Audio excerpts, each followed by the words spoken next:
2018's Vice. This is a film which is directed and also written by Adam McKay. He's a pretty illustrious career, done plenty of films beforehand. Actually produced by a lot of very, very well-known names, two of which being Brad Pitt and Will Ferrell, which is pretty interesting. This film follows kind of the succession story of Dick Cheney trying to get into the White House, trying to get into office.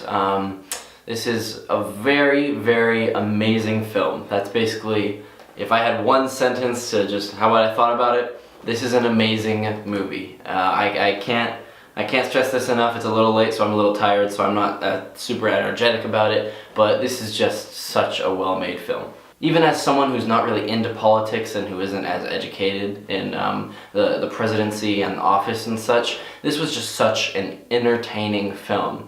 The thing that I probably like most about it is the subject matter is very serious. This is an actual biography about Dick Cheney and his life and the ups and downs he's had trying to, to get into office. But even though the subject matter in this film is so serious, the film and the filmmakers don't take it that serious for the most part. One of my favorite things about the film is early on, they just don't take it seriously.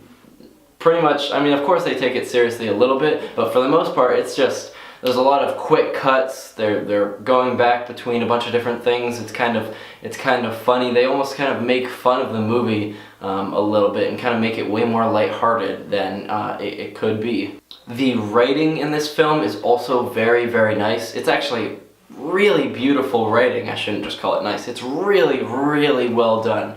Adam McKay did a great job with this. It's so realistic, but at the same time, it knows when it's supposed to be, a comedy, when it's supposed to kind of ease up a little bit on the dramatic and, to get a joke in every so often. Very funny, that's for sure. This film has such a star-studded cast. Of course, led by the infamous Christian Bale playing Dick Cheney. Amy Adams is also in this film. Steve Carell and Sam Rockwell. So many of my favorite actors are in this movie, so that alone was enough of a reason for me to see it, not let alone love it. Everyone gives such amazing performances, specifically Christian Bale and Sam Rockwell. Amy Adams, I actually in the beginning thought that she was a little weak in the first couple scenes as we kind of start to meet their characters and kind of get going and such. She kind of has a more difficult side. She has to be more serious and on top of things. I didn't think it was that great, but then the movie kept going on and I was like, oh shoot, she's doing a great job. But of course I can't discredit Christian Bale. He leads the way in this film. He has such an absolutely amazing performance.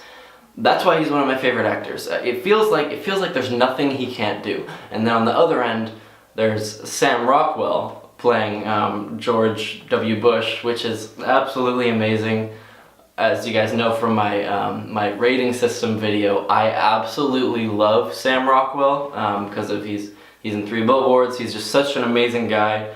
And he plays George Bush just so well. It's so well done. They're both so amazing. One of my favorite moments in the film, it just came from what I felt the first time that Dick Cheney, Christian Bale, goes and sits down with Sam Rockwell. Dick Cheney Christian Bale walks into the room, he sits down, and then they're both just sitting there.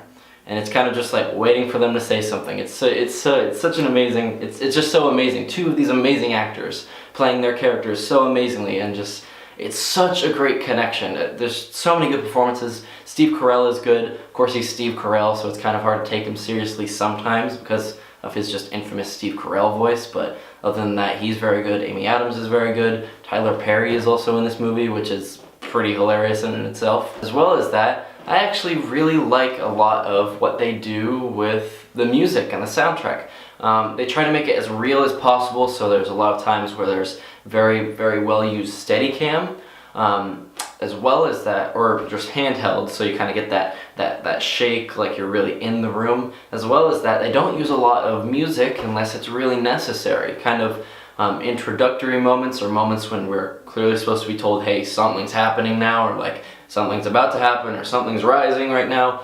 That's pretty much the only time that we'll hear music. They use music incredibly well in this film. Timing wise, it's just so well done.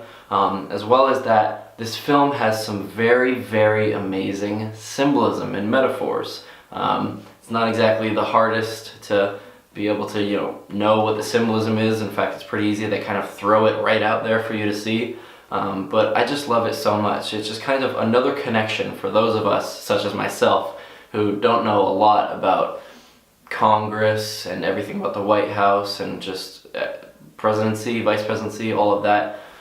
It makes it a lot easier when you have these metaphors. One of the biggest ones is there's this fishing metaphor. Another thing is, in the beginning of the film, we're kind of introed to Dick as this kind of guy who's struggling. He's kind of partying, drinking and stuff, and so it kind of starts like on a bad tone, and then he starts to we see the progress of him actually becoming a better man and becoming a better part of society, trying to get into office, and we start feeling bad for him, but not really having like that much feel for him. And then all of a sudden he starts getting better and we're kind of on his side. And then all of a sudden he eventually gets his power. And having this power, they kind of portray him perfectly as this evil genius. There are scenes where you're really close to everything, and you really feel like you're in his mind, and you're going through all the different plans that he's kind of using to manipulate everybody. There's a lot of like showing how amazingly he just manipulates people, especially George W. Bush. And then also the citizens of America. Another very big part of this film is actually voiceover. Now, I am someone who believes that voiceover for the most part is a detriment. I believe that a voiceover shouldn't be in much film. I just believe for the most part it comes off bad, it's very lazy, and it just doesn't work well. I thought, at the beginning I heard, there's a lot of voiceover happening. Someone's talking to you for the most part the whole time.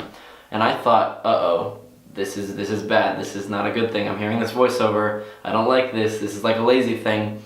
But then I realized midway through that it's actually really, really useful. And I love the fact that there's voiceover in this film. The reason being is because plenty of people, like I said before, like me, don't know a lot about all this subject matter, about everything that has to do with the presidency and everything that has to do with Washington, D.C. and running a country and everything. A lot of terms, a lot of like explaining what things happen or what exactly is going on. People like me would be totally clueless as to what exactly is going on. And the narration actually helps this really, really incredibly well. And that's not even to mention when you find out who the narrator really is. It's just so amazingly done. That's such a great little twist that just makes the movie just that much more interesting and that much more enjoyable to watch. All in all, this was a really good film. I keep saying the word amazing because I believe this is an amazing film. Everyone's talking about the few movies that are supposed to clean house at the Oscars. A Star is Born is one of those, Green Book is one of those, and Vice is another one of those. Now that I've actually seen it, I 100% understand. Christian Bale, amazing performance. Right now, I absolutely would understand him winning Best Performance by an actor, Best Actor. I would not argue with that whatsoever. Of course, I do love Rami Malek, specifically in Bohemian Rhapsody. I've watched him forever with Mr. Robot and stuff. He's one of my favorite actors. I love him so much. But Christian Bale also is one of my favorite actors, and he has one of my favorite performances of the year in this film. It's so amazing. I'm pretty sure this might be, at least right now, before I see the rest of the Oscar films, I think this is my pick for Best Picture. Honestly, I've yet to see A Star is Born, I've yet to see Green Book, I've yet to see plenty more films, which I'm hopefully going to be seeing, so don't slaughter me just because I'm saying some other movie, such as Vice, is going to win Best Picture. I don't know if it will, I'm just saying, if it does, I'll kind of be really happy. But overall, I thought this movie was literally just amazing. There's no other way to put it. Absolutely go see it if you haven't already. It's about to be out of theaters, so just make sure to do it whenever you can. All in all, Vice, a very amazing movie, and because of that, I'm going to be giving it a 9 out of 10. Wow. I feel like I gotta see this movie again, honestly, to just pick it apart, and just it's so beautifully done. It feels like it's on another level that I can't even comprehend. Like I could watch this movie 5 times and still be picking up on different things with each viewing. Either way, thank you guys all so much for watching. Make sure to like and subscribe if you haven't done so yet. We're going strong. Let's keep it going, and I'll see you guys in the next video.